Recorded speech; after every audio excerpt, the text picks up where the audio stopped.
윤석열 대통령이 현직 대통령 처음으로 공수처와 경찰에 체포됐습니다. 국민의힘은 불법 영장 집행이라며 공수처에 대한 법적 조치를 예고했고, 민주당은 법치 실현의 첫 걸음이라며 윤 대통령을 반드시 구속해야 한다고 강조했습니다. 국민의힘이 내일 비상계엄 특검법에 대한 최종 결론을 내기로 했습니다. 민주당은 시간 끌기로 보인다며 내일 반드시 특검법을 처리하겠다고 밝혔습니다. 내란 혐의 진상규명을 위한 국회 국정조사특별위원회가 대통령실 등 정부로부터 기관 보고를 받았습니다. 한덕수 국무총리는 비상계엄은 잘못된 것이라며 막지 못해 국민께 송구하다고 사과했습니다. 정치 현장 바깥의 시각으로 정치권 핵심 이슈를 풀어보는 정치외전, 체포에 응하면서 다시 한번 불법을 강조한 윤 대통령의 수사가 어떻게 진행될 것인지, 그리고 윤 대통령 체포 이후 여야 대응 방안과 탄핵 정국에 미칠 파장을 짚어봅니다.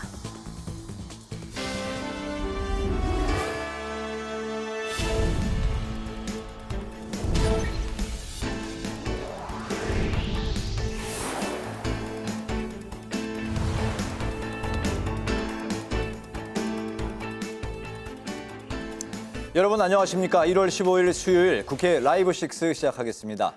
오늘 뉴스는 내란 혐의 진상규명 국정조사 특별위원회 중계방송으로 늦게 방송합니다. 윤석열 대통령이 비상계엄 선포 43일 만에 내란 우두머리 혐의로 체포됐습니다. 헌정사상 처음으로 현직 대통령이 체포된 건데 여야 입장은 극명하게 갈렸습니다. 김동희 기자입니다. 국민의힘은 상상을 초월하는 일이 벌어졌다며 죄송하고 참담하다고 밝혔습니다. 야당과 고위공직자범죄수사처에 이제 속이 시원하냐며 특히 공수처가 더불어민주당 하청기관으로 전락했다고 주장했습니다. 국민 보기 부끄럽습니다. 국격이 무너졌습니다. 야당이 공수처와 국수본을 겁박했다. 역사가 반드시 기록할 것입니다.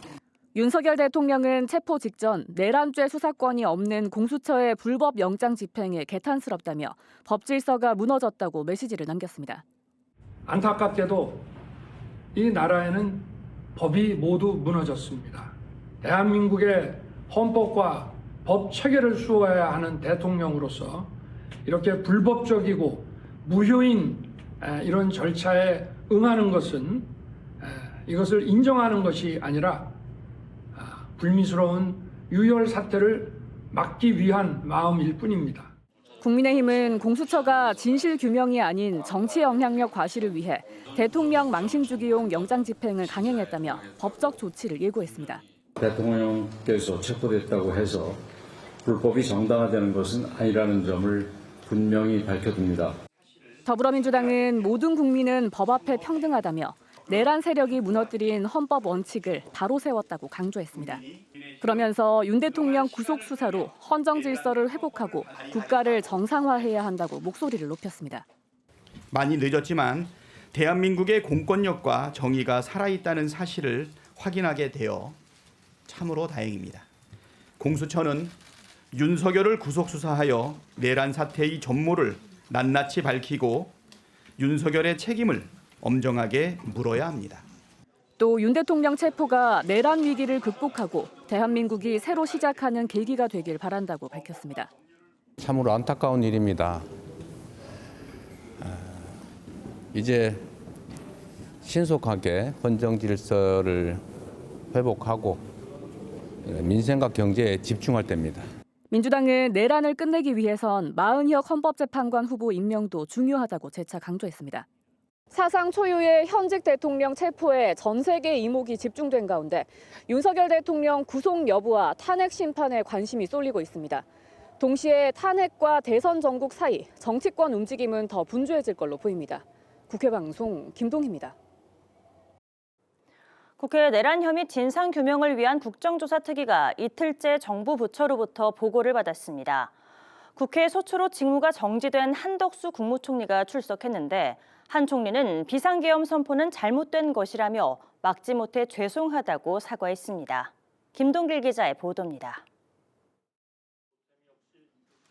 국무위원과 대통령실 등을 상대로 한 이틀째 내란 혐의 국정조사에서 야당 의원들은 비상계엄의 위법과 위헌성을 집중 추궁했습니다.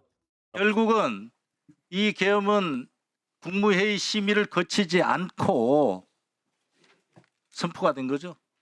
저는 그렇다고 믿습니다. 예, 그러면은 위헌이고 계엄법 위반 아닙니까? 한덕수 국무총리는 김용현 전 국방부 장관으로부터 비상계엄의 건의가 전혀 없었다고 강조했습니다. 계엄 건의를 김용현 장관이 한덕수 총리에게 했다. 그렇게 얘기를 했잖아요. 그거 아니라는 건가요? 전혀 그런 일이 없습니다. 한 총리는 윤 대통령의 비상계엄 선포를 막지 못한 데에 대해 거듭 사과했습니다. 정말 안타깝게 생각하고 국민들한테 죄송하게 생각합니다. 국민의힘은 민주당의 가짜뉴스 선동을 비판했습니다. 드론사령부 무인기 투입 지시와 계엄 선포 직후에 열린 금융기관장 F법 회의 등을 지적하며 사실관계 확인에 주력했습니다. 계엄 성공을 전제로 국정 운영을 위한 돈줄 마련 논의를 했다. 이렇게 주장들을 했었습니다. 긴급하게 시장 안정을 위한 메시지를 내야 되는 상황이었고 그렇기 때문에 이제 내분의 그 금융 거시 기관장 분들이 모여가지고 메시지를 만드는 그런 회의였습니다. 또 공수처는 내란 혐의를 수사할 권한이 없다며 윤 대통령에 대한 수사 부당함에 대한 목소리도 높였습니다. 직권남용에 대해서 수사할 권한이 있기 때문에 직권남용과 연결된 사건으로서 내란 혐의를 들여다보겠다, 조사하겠다 이런 자기들만의 논리를 세워서 주장을 하고 있는 겁니다. 맞습니까? 네. 오늘 회의에서는 공수처의 윤석열 대통령에 대한 체포 집행을 두고 여야가 공방을 벌이기도 했습니다. 국회방송 김동길입니다. 더불어민주당은 윤석열 대통령에 대한 제대로 된 수사가 이루어져야 한다며 내일 본회의에서 내란 특검법을 처리하겠다고 압박했습니다. 국민의힘은 자체 특검법 마련에 나섰지만 윤 대통령 체포 상황 수습으로 시일이 더 걸릴 것이라고 밝혔습니다. 보도에 오다인 기자입니다.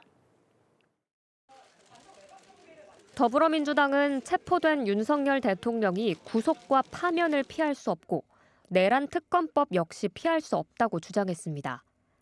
박찬대 원내대표는 의원총회에서 비상계엄이든 내란이든 윤 대통령이 계엄군을 통해 국회를 침탈한 위법적인 행위를 했다는 사실이 중요하다고 말했습니다. 그러면서 범죄를 저질렀으면 수사를 받고 합당한 처벌을 받는 것이 상식이자 공정이라고 강조하며 내일 본회의에서 내란 특검법을 처리하겠다고 밝혔습니다. 특히 국민의힘을 향해 윤 대통령 수사에 대한 진정성과 의지가 있다면 당장 자체 특검법을 발의하라고 압박했습니다. 오늘 오후라도 발의하면 밤을 새서라도 협의할 수 있습니다. 그러나 민주당은 특검법 처리를 미룰 생각이 추호도 없다는 점을 분명하게 밝힙니다. 국민의힘은 지도부의 이름에 내란 특검법 대신 비상계엄 관련 자체 특검법을 준비 중입니다. 하지만 윤 대통령 체포에 대한 대응 방안 모색에 당력을 집중하고 있어 실제 발의까지는 시간이 걸릴 것으로 보입니다. 박수민 국민의힘 원내대변인은 여러 가지 상황으로 인해 오늘 발의가 현실적으로 쉽지는 않을 것 같다며 내일 비상의원총회를 거쳐 가급적 일정을 지키도록 노력하겠다고 밝혔습니다. 국민의힘은 자체 준비 중인 특검법 초안에는 외환 혐의와 내란 선전 선동 혐의 등은 제외하고 국회 장악과 중앙선거관리위원회 기능 마비 등의 비상계엄 관련 혐의가 포함된 것으로 전해졌습니다. 이런 가운데 우원식 국회의장은 입장문을 통해 여야 간 논의 중인 특검법을 신속하게 처리하겠다며 민생 안정을 위한 국정협의회의 조속한 가동에도 최선을 다하겠다고 밝혔습니다. 국회방송 오다인입니다.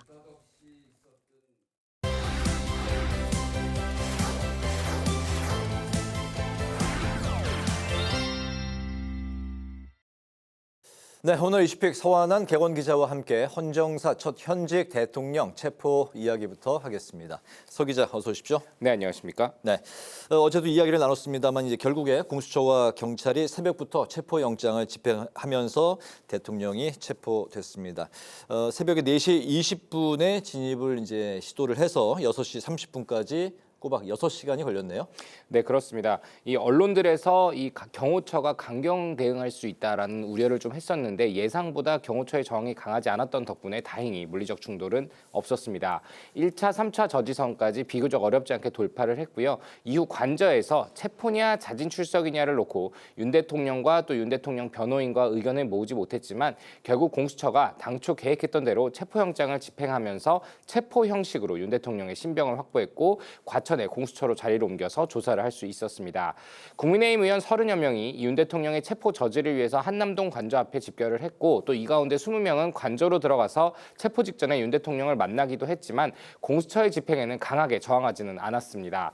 대신 공수처의 집행이 불법이라며 이 체포 집행에 대해서 문제 제기하는 목소리를 내는 게 더 두드러지는 모습이었습니다. 네, 그렇다면 이제 공수처는 오늘 오전 10시 30분 기준으로 앞으로 이제 48시간 이내에 윤 대통령에 대한 구속영장을 청구해야 하는 상황인데 늦어도 금요일 오전 10시 30분 전에 청구를 이제 해야 되는 그런 이제 상황을 맞았습니다.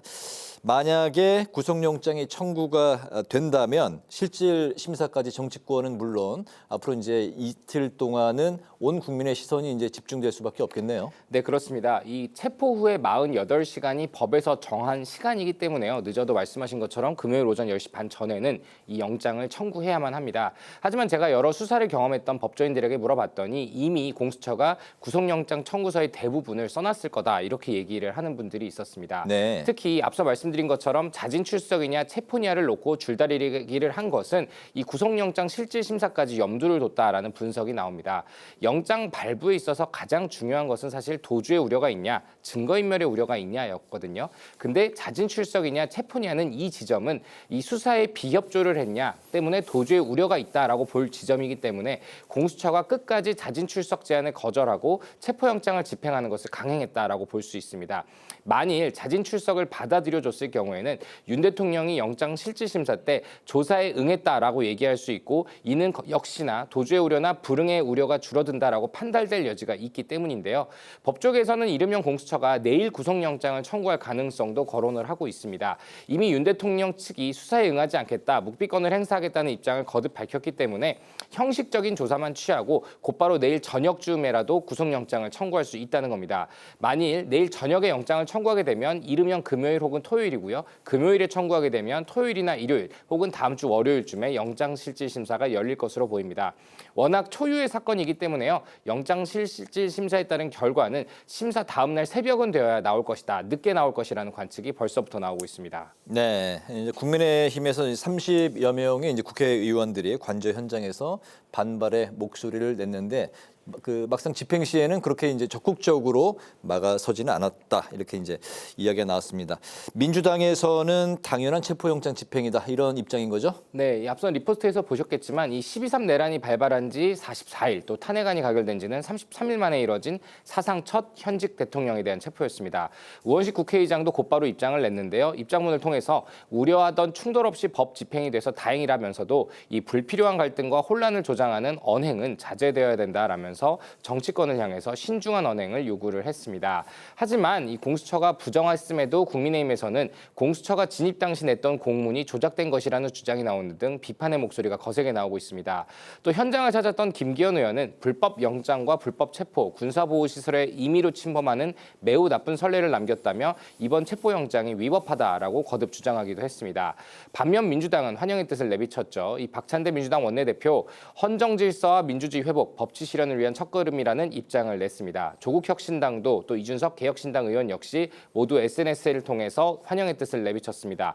다만 이준석 의원은 마음이 무겁다, 영원한 권력은 없다며 다소 신중한 톤을 유지하는 것도 눈에 띄었는데요. 그럼에도 일단 국민의힘과 달리 이번 공수처가 체포에 대해서는 절차적 문제가 없다라는 게 야권의 공통된 인식입니다.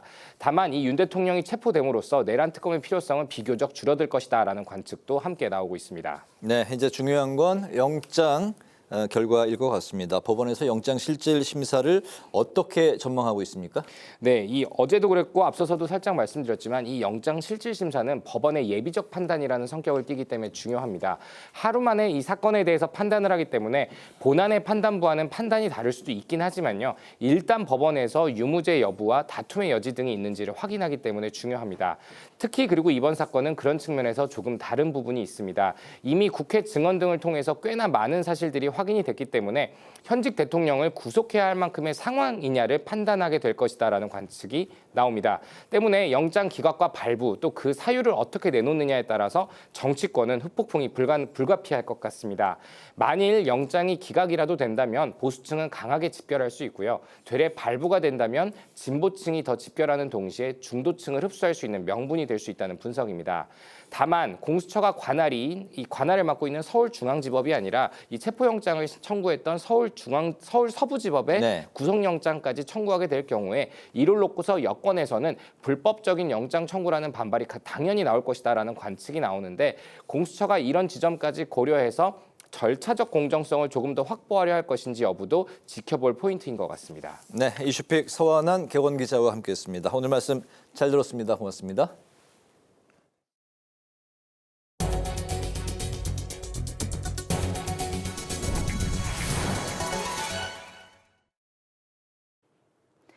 법제사법위원회가 야당이 추진 중인 상법 개정안 공청회를 열고 전문가 의견을 수렴했습니다.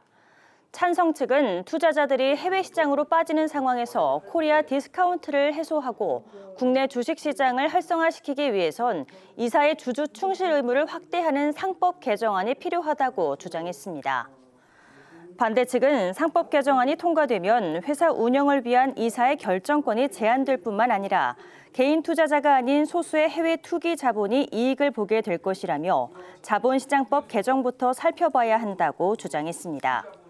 한편 야당은 이번 달 말 법사위를 열어 상법 개정안을 통과시키겠다는 방침입니다. 국회의원 연구단체인 인구와 기후 그리고 내일이 토론회를 열고 트럼프 2기 행정부의 경제산업과 기후변화 정책에 대한 대응 방향을 논의했습니다. 연구단체 대표 의원인 나경원 의원은 트럼프 대통령 취임식에 맞춰 미국을 방문해 우리 국익에 도움이 되고 한미 동맹을 강화할 수 있는 외교적 노력에 집중하겠다고 강조했습니다. 토론회에선 정부는 물론 경제단체와 전문가가 참여하는 민관 공동 대응 체계를 구축하고 수출 시장을 다변화하는 등 범정부 차원의 다양한 방안을 모색해야 한다는 의견이 제시됐습니다. 소상공인과 자영업자들의 배달앱 수수료 부담을 해결하기 위한 토론회가 국회에서 열렸습니다. 김현정 더불어민주당 의원은 어려운 상황 속에서도 대부분의 소상공인과 가맹점주들은 배달앱 시장 특성상 다른 선택을 할 수가 없는 상황이어서 배달앱 수수료를 민간에 자율적으로 맡길 수밖에 없다고 주장했습니다. 전문가들은 과도한 배달앱 수수료 인하를 위해 정부가 수수료 인상이나 유지 행위에 대해 적극적으로 대응하고 현행 공정거래법 위반 여부도 적극적으로 점검해야 한다고 촉구했습니다. 우원식 국회의장이 아세안 주한 외교사절 10명을 국회로 초청해 간담회를 갖고 비상계엄 이후 전국 현안과 한 아세안 관계 등에 대해 의견을 나눴습니다. 우 의장은 작년 35주년을 맞이한 한 아세안 관계가 새로운 35년을 향해서 더욱 새롭게 성장하고 발전하는 한 해가 되길 기대하며 한 아세안의 실질적 호혜 협력이 확대되도록 국회가 노력할 것이라고 말했습니다. 또 비상계엄이란 국가적 위기에 더해 여객기 참사까지 발생해 대한민국 국민이 큰 슬픔과 고통을 겪고 있지만 우리 민주주의는 단단하고 회복력이 강하다며 한국이 안전하다는 것을 아세안 각국과 국제사회에 널리 알려달라고 당부했습니다.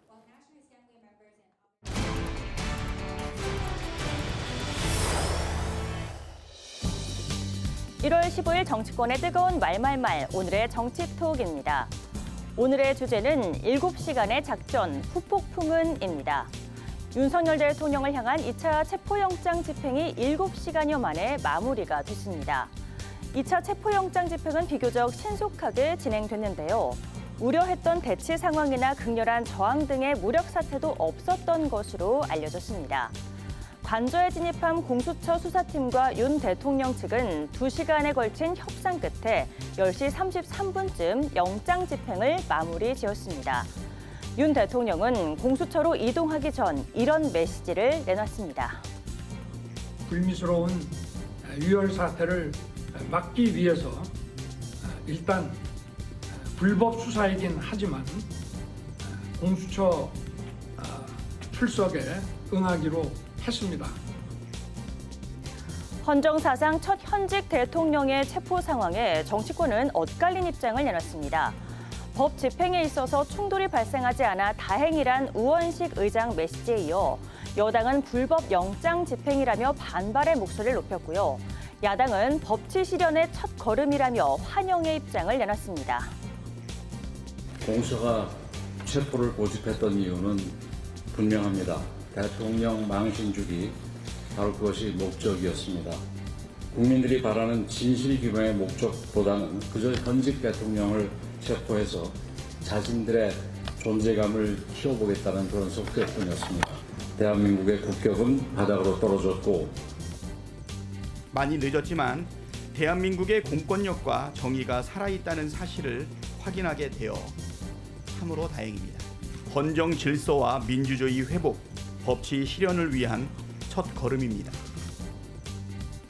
이 밖에도 개별 의원들의 메시지도 쏟아졌는데요. 윤 대통령의 체포로 헌법 정신이 구현됐다는 의견이 나오는 반면 불법 집행을 강조하면서도 향후 수습 방안이 걱정된다는 우려의 목소리도 이어졌는데요. 향후 수사 과정과 구속 여부에 이목이 집중되면서 역대 대통령들의 수사와 구속 사례도 재조명되고 있습니다. 현재까지 검찰 조사에 이어 구속 수감됐던 역대 대통령들은 모두 4명인데요. 이들 모두 전직 대통령 신분인 상태에서 구속돼 수사를 받은 뒤 재판에서 유죄가 확정됐었죠. 검찰 소환 조사를 받았던 노무현 전 대통령까지 포함하면 5명의 전직 대통령이 검찰 포토라인에 섰던 셈인데요. 하지만 이와 달리 윤 대통령은 현직 대통령이란 점에서 과거 사례와 다른 상황입니다. 조사에 돌입한 공수처는 48시간 내 구속영장을 청구한 뒤 법원의 판단을 받아야 하는 상황인데요. 하지만 윤 대통령이 진술을 거부하면서 수사에 난항을 겪고 있는 모습입니다. 윤 대통령의 묵비권 행사는 이미 예견된 일이기도 했었죠. 대통령하고 변호인단은 공수처에 가더라도 묵비권 아마 행사하실 겁니다. 묵비권을 행사해도 연장 청구는 막을 수 없을 것이다. 이런 생각이시고요. 증거가 너무 차고 넘치기 때문에 그렇습니다. 신병 확보란 1차 관문을 통과했지만 공수처가 풀어내야 할 과제는 이제부터가 시작이 아닐까 싶은데요. 구속이냐 석방이냐 48시간 후에 공수처 결론 어떻게 나올까요? 지금까지 오늘의 정치톡이었습니다.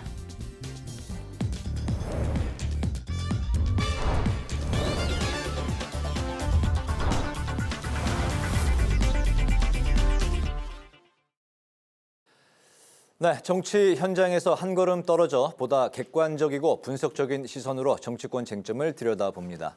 정치외전 조혜진 전 국민의힘 의원, 홍익표 전 더불어민주당 의원 두 분 나오셨습니다. 어서 오십시오. 반갑습니다. 네, 안녕하세요. 반갑습니다. 비상계엄 사태 발생 43일 만에 헌정사상 최초로 현직 대통령이 체포됐습니다. 처음에는 이제 대통령의 자진 출석 이야기도 나왔었는데 공수처와 경찰이 먼저 철수하면 출석하겠다고 했지만 공수처가 체포를 고수했다. 이게 이제 윤 대통령 측의 입장이고 공수처는 자진 출석을 고려하지 않았다. 이런 입장을 밝혔습니다. 오늘 있었던 체포 상황과 과정 두 분 어떻게 지켜보셨는지 먼저 조혜진 의원님부터 좀 들어보겠습니다.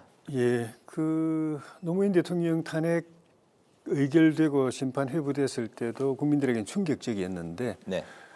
사실 그런 일이 생기면은 이제는 좀 더 나은 방향으로 개선이 돼가지고 그런 일이 없어야 되는데 박근혜 대통령 때는 그보다 더 한 걸음 더 나아가지고 아예 탄핵 인용이 돼가지고 대통령이 중간에 파면되는 일이 벌어졌거든요. 네. 그것도 사실 충격이 컸지 않습니까? 그런데 지금은 이제 현직 대통령이 체포되는 상황까지 와버렸고 네. 탄핵 심판 진행 중이고 그러니까 나라는 앞으로 가는데 계속 앞으로 가는데 정치는 계속 뒷걸음질 쳐가지고 이 언밸런스가 너무 심하다. 네. 이 미스매치가 너무 심하다. 이 정치라는 게 결국 나라를 이끌어가는 최상부 그 기관이고 조직이잖아요. 네. 국가 의사를 결정하는, 진로를 결정하고 미래를 결정하고 주요 정책을 결정하는, 또 나라의 운명을 결정하고 국민의 삶을 결정하는 정치가 거꾸로 가고 있다라는 것이 우리 대한민국의 제일 큰 비극이고, 정치만 정상화되면은 정말 우리나라는 살기 좋은 진짜 선진국이 될 수 있을 것 같은데, 네. 그런 측면에서 이런 일이 벌어진 거는 저는 여러 가지 요인이 있지만은 한마디로 말하면 그런 미스매치, 그런 언밸런스가 이게 파열음을 일으켜 가지고 네. 이런 사태가 생긴 거라는 생각을 하고, 이런 일이 벌어진 것 자체는 비극적이고 불행인데, 그걸 어떤 형태로든지 간에 국민의 뜻을 모아가지고 전화위복을 시켜야 된다. 네. 순기능적으로 바꿔야 된다. 그래서 퇴행하는 정치를 정상화시키고 발전하는 나라, 또 성숙한 국민들의 수준에 맞춰가도록 만드는 네. 그 계기로 삼아야 된다. 그게 불행이나 비극을 국가 발전을 위해서 성화시키는 일이고, 그렇게 못하면은 정말 앞날이 어둡다, 그런 생각이 듭니다. 네, 나라는 이제 앞으로 나아가고 있지만 정치는 뒷걸음이고, 이런 비극과 불행의 이런 이제 언밸런스적인 상황을 오히려 좀 전화 위복의 계기로 삼아야 된다. 네, 홍 의원님. 네, 뭐 어쨌든 헌정사상 매우 불행한 일이 일어난 것만은 사실입니다. 네. 대통령이 탄핵, 또 세 번째 탄핵이고, 또 최초로 체포영장이 발부돼서 집행이 됐기 때문에, 근데 이걸 뭐 누구 탓을 하기 이전에 이건 대통령 스스로 자초한 결과 아닌가 이렇게 생각을 합니다. 하나하나 좀 살펴보면, 우선 그 충돌을 우려해서 자진 출석했다라고 하는데, 사실은 그 이전에 그 공수처의 소환 조사에 응했었어야 된다고 생각을 합니다. 네. 거기서 경호원들과 1차 집행을 가로막고 요새화하고 여러 가지 그 사실 국가공무원인 경호원들을 어려운 상황에 어려운 선택의 상황에 한 것 자체는 대통령으로서 매우 부적절한 처신이었다고 생각을 합니다. 실제로 대통령이 자진 출석을 결단했다기보다는 이미 경호원들이 대통령을 지켜야 된다는, 그러니까 이것 자체가 불법행위라는 것에 경호원들이 매우 동요했고 흔들렸기 때문에 불가피한 선택 아니었나 이렇게 생각을 하고요. 그다음에 세 번째, 자진 출석을 했는데 공수처가 거부했다고 하는데, 대통령이 두 차례의 기회를 놓쳤다고 생각을 합니다. 우선 첫 번째 소환 조사를 3차례 했는데 다 거부했죠. 네. 그 당시에 변호사를 선임해서 시기와 방식, 뭐 그다음에 어떤 뭐 그 조사 그 어떤 장소 등등의 문제에 대해서 절차적으로 조율을 했었어야죠. 근데 그걸 출두하지 않았기 때문에 결국 체포영장이 발부됐고, 그다음에 1차 체포영장이 집행이 실패했을 때, 그때 지난주 중이라도 변호사를 통해서 공수처에게 이번 주 월요일부터 월요일이든 수요일이든 출두하겠다. 그리고 출석하겠으니 그러면은 어떻게 하면 좋겠냐라고 조율을 했어야 됩니다. 이미 많은 경찰 병력을 동원해서 수사기관이 체포영장을 집행하고자 왔는데, 그때 와서 이제 와서 내가 자진 출석하겠다? 이건 말이 안 되는 거죠. 앞뒤가 안 맞는. 그러니까 대통령은 모든 문제를 너무 자기중심적으로, 그러니까 법 집행의 원칙과 절차를 누구보다 잘 아는 분이 본인이 검사했을 경우 영장 집행하라고 하는데, 피의자가 내가 조금 있어 내가 스스로 나갈 테니 그냥 가라 그러면은 저 윤석열 검사 같았으면 그냥 돌아갔겠습니까? 그러지 않았을 거 아닙니까? 그런 측면에서 이것은 법의 원칙과 절차를 완전히 자의적으로 해석한, 그리고 실제로 존중하지 않는 그 인식을 그대로 드러낸 것 아닌가 생각합니다. 네, 윤 대통령은 대국민 입장 이제 발표에서 수사권이 없는 기관, 또 영장 심사권이 없는 법원이 체포영장과 압수수색을 영장을 이제 발부했다. 또 수사기관이 거짓 공문서를 발부했다. 공수처를 이야기하는 건데요. 또 경호 보안구역 침입을 언급을 했습니다. 이게 적법이냐 불법이냐 여야 간의 공방이 굉장히 이제 거세게 일고 있는 상황인데, 여당은 불법이다라고 이제 강하게 주장하고 있는 상황이고, 민주당은 대통령 체포는 법치 실현의 첫걸음이다, 이렇게 양쪽 간에 극명하게 엇갈린 그런 논평을 내놨습니다. 적법 불법 논란은 어떤 시각으로 바라보고 계실까요? 당연히 불법이고, 그러니까 불법이다. 예, 그 수사권이 없는 공수처가 수사에 착수해가지고 실질적으로 이제 다 공조본이라는 걸 만들었지만 사실상 공수처가 다 한 것, 거기서부터가 불법이고, 문제는 그걸로 그치는 게 아니라 그로 인해서 권한이 없는 기관이 수사를 담당함으로 인해서 그 뒤에 이루어진 체포영장 청구, 네. 또 그에 대해서 발부하고 또 집행하고 이 모든 게 다 이제 불법이 돼 버린 것이 더 심각한 문제고, 그래서 이거는 그 과정에 참여한 사람들도 나중에 법적인 그 처분을 받게 되겠지만은 내란죄로 윤 대통령이 기소돼가지고 재판을 받는다고 가정하면은 재판에도 유무죄를 결정하는데 심대한 영향을 줄 겁니다. 네. 얼마 전에 송영길 대표 사건을 재판했던 그 판사가 만약에 이 내란죄 사건을 재판한다고 하면 이건 내란죄 무죄가 나올 수밖에 없어요. 그때 그 판사가 그 정치자금법은 유죄로 하고 2년인가 이제 실형 선고를 하고 선거법 위반은 무죄로 했습니다. 근데 무죄로 했는데 그 판시 내용을 보면은 그 당내 선거 과정에서 돈을 뿌린 거는 맞다. 그런데 그 돈을 뿌렸다는 걸 갖다가 이렇게 확인하고 증거를 수집한 이 과정이 불법이다. 네. 불법적으로 수집된 증거다. 사실은 맞지만은 증거가 불법이었다. 그러니까 증거가 조작이 아니라 증거도 맞지만은 그걸 수사하는 과정, 증거를 확보하는 과정이 위법이었다. 네. 그런데 그 위법이라는 것도 딴 게 아니고 그냥 별건 수사를 했다는 거예요. 원래는 정치자금 수사로 들어갔는데 네. 하다가 보니까 이게 녹취록에서 선거법 위반이 툭 튀어나와가지고 이거를 수사를 했는데 그거는 하면 안 되는 거였다. 그거는 놔두었어야 되는 거였다. 별건 수사는 우리가 허용하지 않는다. 네. 그래가지고 심지어 그 선거법 위반에 관련된 그 녹취록이 공개된 이정근 사무총장을 비롯해서 관계자들이 이거는 그냥 판사한테 이거는 그냥 다른 사건이라도 그냥 활용해도 됩니다라고 동의까지 해줬는데도 판사는 절차가 이거는 잘못됐어 네. 하고 이건 그 배제를 해버렸어요. 네.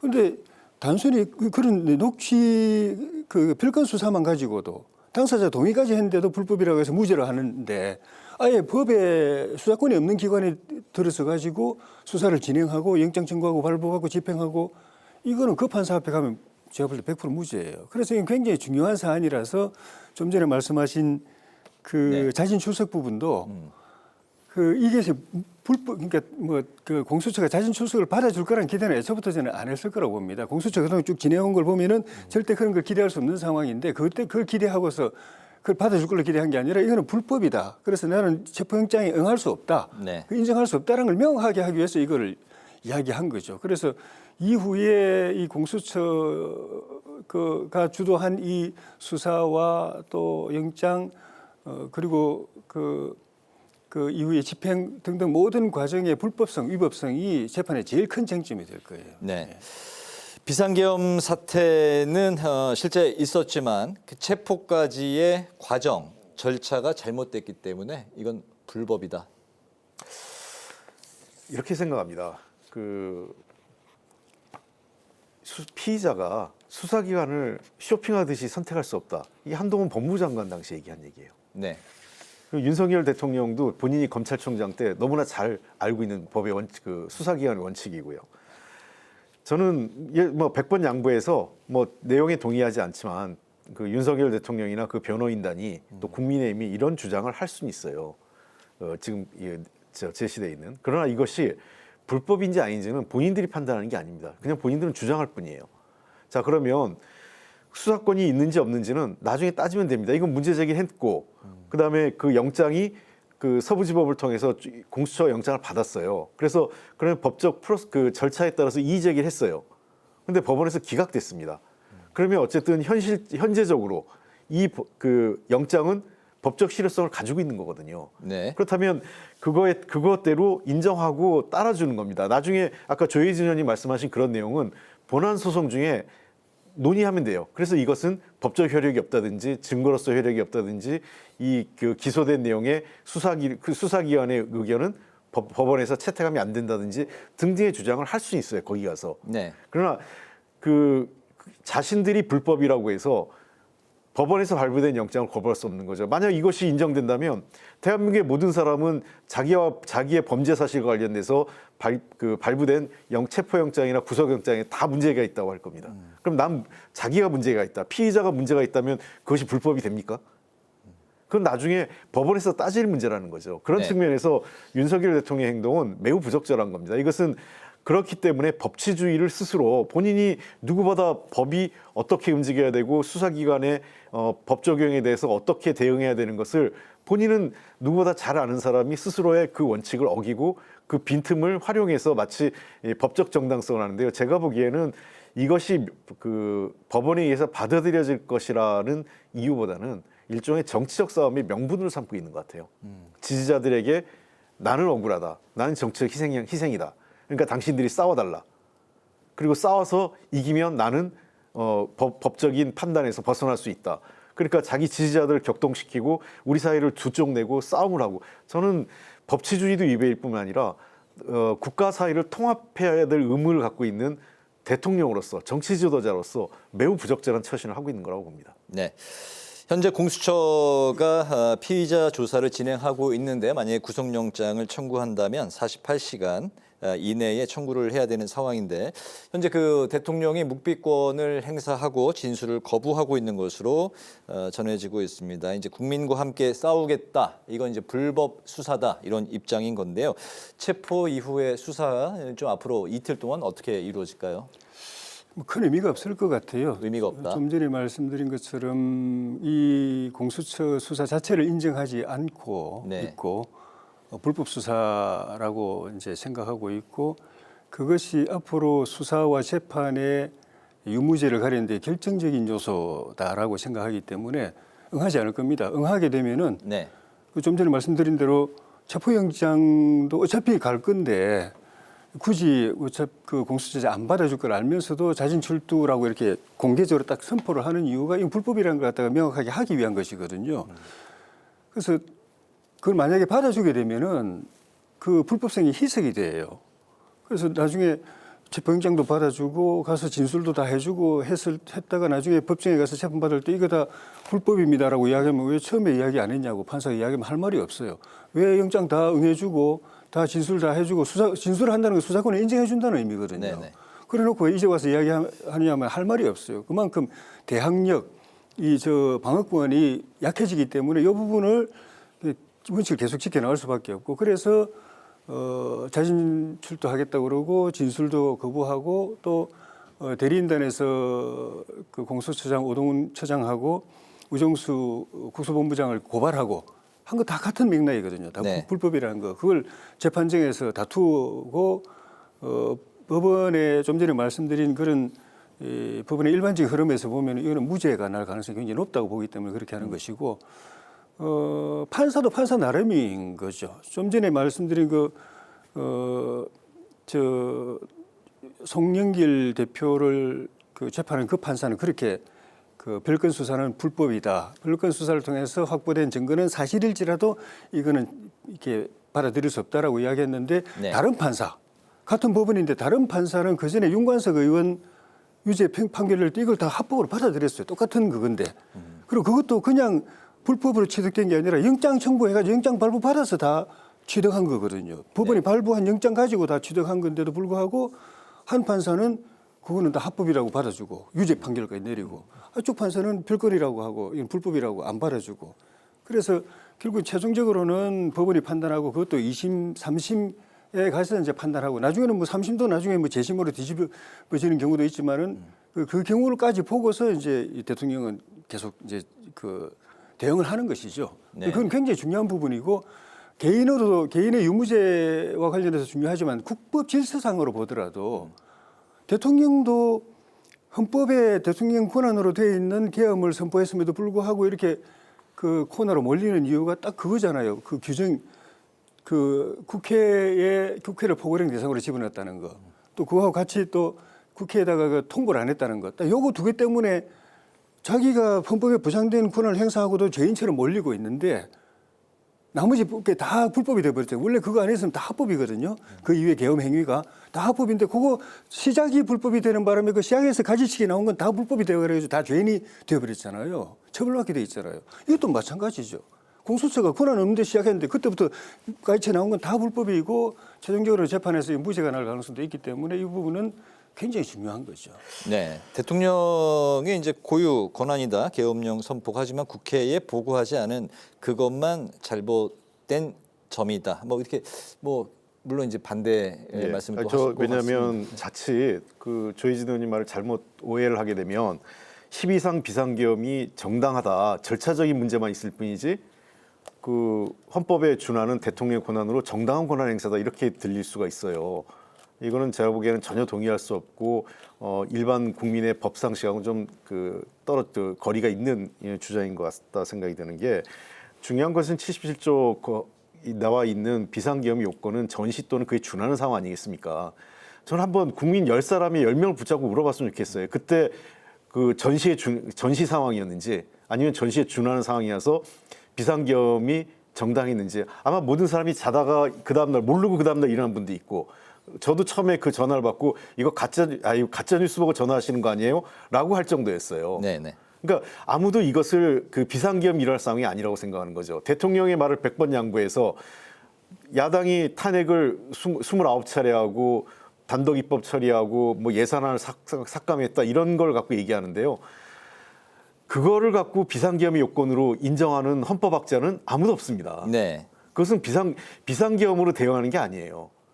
만약에 그것을 포괄적으로 대통령의 통치권이라고 한다면 우리나라에서 비상계엄과 계엄령이 수시로 일어날 겁니다. 아마 계엄령이 1년에 10번도 더 일어날 거예요. 그게 그런 헌법 질서를 국민의힘은 원하는 건지 모르겠어요. 그러니까 자꾸 비상계엄을 옹호하고 내란을 옹호하는 거 아니냐 이런 비판이 나오는 건데요. 네. 저는 이것은 명백하게 비상계엄은 절차적인 문제 이전에 요건 자체가 대통령의 권한을 헌법적 권한을 넘어선 반헌법적 비상계엄이다라는 거 분명히 돼야 한다고 보고요. 그다음에 네. 대통령이 묵비권 행사하는 것은 저는 묵비권은 개인의 권리라고 생각을 해요. 일반적으로 피의자들이 그 수사기관에서 묵비권을 행사하고 우리나라 공판 중심주의이기 때문에 법정에 가서 진술하는 경우가 유리하다고 판단하면 그렇게 하는 경우가 종종 있습니다.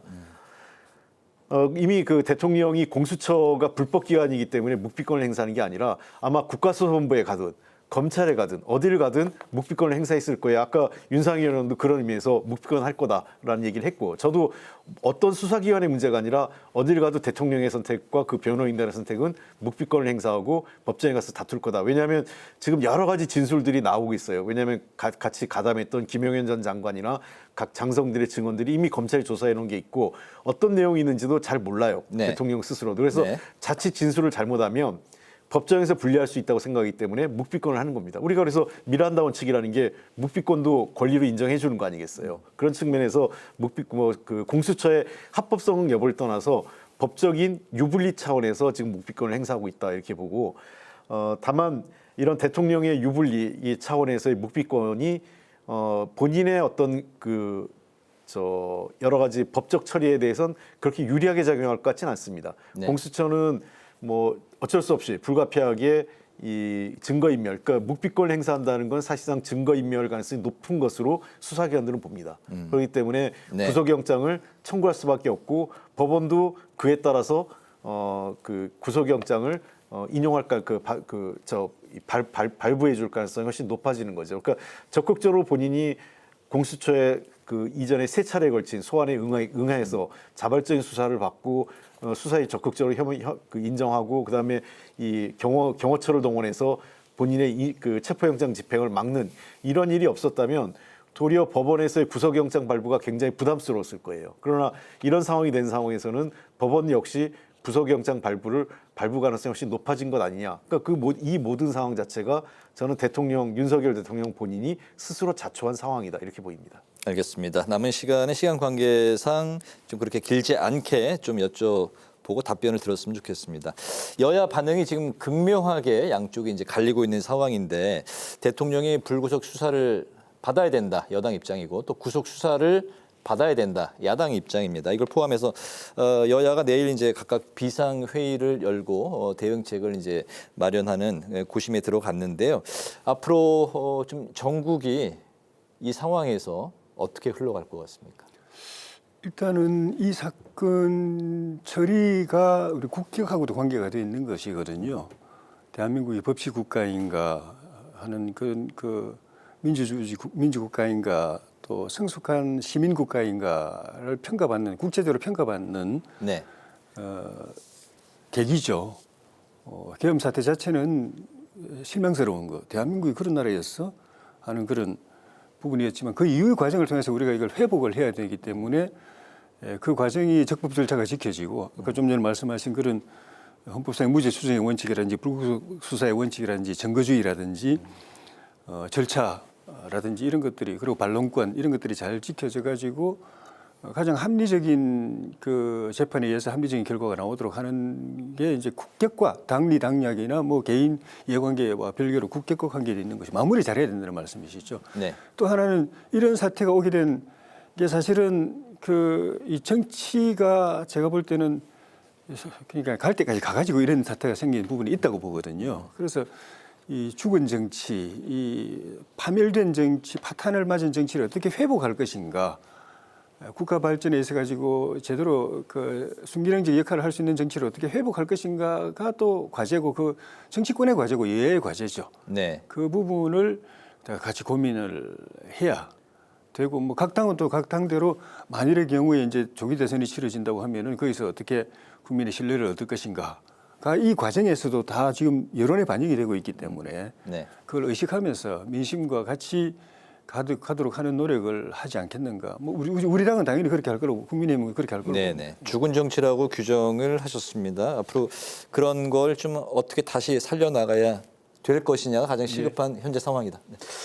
우선 뭐 그 동일한 사안을 보고 약간의 이제 다른 해석을 하지만 어쨌든 윤석열 대통령이 지금 내란죄와 관련돼서 지금 우두머리로 이 검찰 이제 공수처에 소환됐고 조사받고 이런 자체가 저는 대한민국의 법치주의가 살아있구나라는 것을 보여준다고 생각합니다. 저는 상대적으로 대한민국의 민주적 질서의 회복, 그다음에 법치주의의 유지, 그리고 앞으로의 정치적 어떤 이 해결 과정의 투명성이 상당히 도리어 진전됐다고 보기 때문에 금융시장이나 전반적으로 한국의 대외신인도 개선에 금융시장 안정, 그다음에 대외신인도 개선에 도리어 긍정적인 영향을 미칠 것으로 생각을 합니다. 이미 살아나고 있다고 보시는 거군요. 예, 그러니까 이것 자체로 네. 불확실성이 하나 해소된 거죠.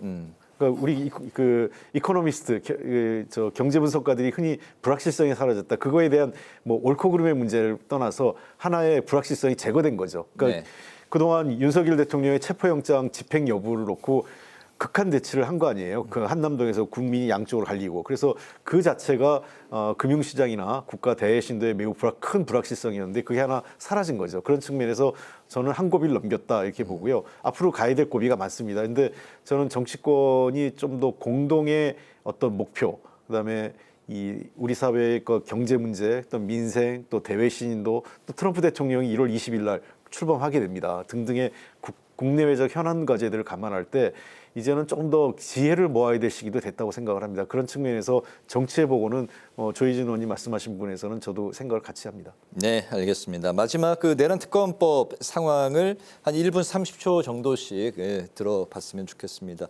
우원식 의장이 신속 처리를 이제 강조한 상황에서 국민의힘이 내일 오전 의원총회를 열고 자체 특검법을 발의하겠다고 밝혔고, 만약에 민주당과 이제 합의가 되면 내일 늦게라도 본회의를 열겠다, 이런 게 이제 민주당의 입장입니다. 만약에 여당과 합의를 못하면 모레라도 야당 단독으로 내란 특검법을 본회의를 열고 표결에 들어가겠다, 이런 상황입니다. 내란 특검법 협상 뭐 접점을 찾을 수 있을까요? 글쎄 아직 뭐 국민의힘이 인재 내란 특검법을 자체로 발의하겠다고 했기 때문에 네. 내용이 어떤 건지 봐야겠죠. 결국은 뭐 늘 악마는 디테일에 있다고 하니까 구체적인 내용이 뭐냐에 따라서 협상 내용이 달라질 것 같은데, 내일 하루 그 내용이 나오고 뭐 양당의 이제 뭐 원내대표든 아니면 뭐 관계자분들이 협의해서 절충의 가능성이 있다고 하면 내일 하루 정도 시간을 갖고 또 뭐 모레까지 기다려질 가능성도 있다고 보고요. 네. 필요하면. 근데 그렇지 않고 협상의 가능성이 전혀 없다고 생각하면 뭐 상황에 따라서는 내일 바로 표결이 이루어질 수도 있지 않을까 생각을 합니다. 결국은 이 국민의힘이 이미 민주당에서는 제3대 특검이라는 양보안을 낸 거 아니겠어요? 그렇다면 국민의힘에서 도대체 어느 선까지 이 기존의 야당안을 수용하고 네. 그 합리적인 개선안을 갖고 오느냐가 내일 여야 그 합의 가능성의 가장 관건은 거기에 달려 있다고 생각합니다. 네, 조 의원님. 그 당리당략이나 정치적 유불리 또는 이 내란죄 수사 재판 탄핵 이런 데 대한 그 외풍 여론몰이 이런 쪽에 욕심을 내지 않고 네. 사실을 있는 그대로 밝혀서 공정하게 법적 판단을 받게 하자라는 데 목적이 있다면은 답은 나와 있습니다. 중립적이고 공정한 특검을 세우고 그다음에 민주당에서 계속 그 검찰개혁 차원에서 이건 빨리 철폐해야 된다고 이야기했던 피사실 유포라든지 별건 수사라든지 이런 악패들 다 배제하고 네. 그리고 수사 대상도 딱 목적에 부합하게 합리적으로 딱 정리하고 또 인력도 마찬가지, 기간도 마찬가지. 네. 그렇게 하면은 여야가 뭐 좀 쉽게 합의될 수 있을 것 같은데 그런 입장이 아니고 거기서 벗어나서 정치적 유불리를 생각한다든지 또는 뭐 이 재판이나 탄핵 또는 대선 이런데 우리가 이걸 활용하자라는 욕심을 갖게 되면은 이 비정상적인 법안을 계속 들고 나오기 때문에 합의가 어려울 것이고 마음을 비우고 합의를 한다면은 뭐 사흘, 닷새 정도면은 뭐 절충 합의 가능할 걸로 보는데 민주당에서는 하루 이틀 막 그냥 쪼으니까 이 합의할 생각이 있는가 그냥 민주당 안을 밀어붙이기 위해서 그냥 명분 찾는 건가 싶은 생각도 드는데 그렇게 해서 일방적으로 법안 통과시켜 놓으면 나중에 그 특검이 생산해낸 수사 결과 재판 이게 국가를 엄청나게 분열과 혼란으로 빠뜨릴 거기 때문에 좀 나라를 생각해서 좀 숙고했으면 좋겠습니다. 네, 내란 특검법 상황에 대한 두 분의 생각까지 들어봤습니다. 헌정사상 현직 대통령이 처음으로 체포된 상황인 오늘 정치외전 여기서 마무리하도록 하겠습니다. 지금까지 조혜진 전 국민의힘 의원, 홍익표 전 더불어민주당 의원 두 분과 함께했습니다. 오늘 말씀 감사합니다. 잘 들었습니다. 고맙습니다. 오늘 국회 라이브 6도 여기서 마치겠습니다. 시청해주신 여러분 고맙습니다.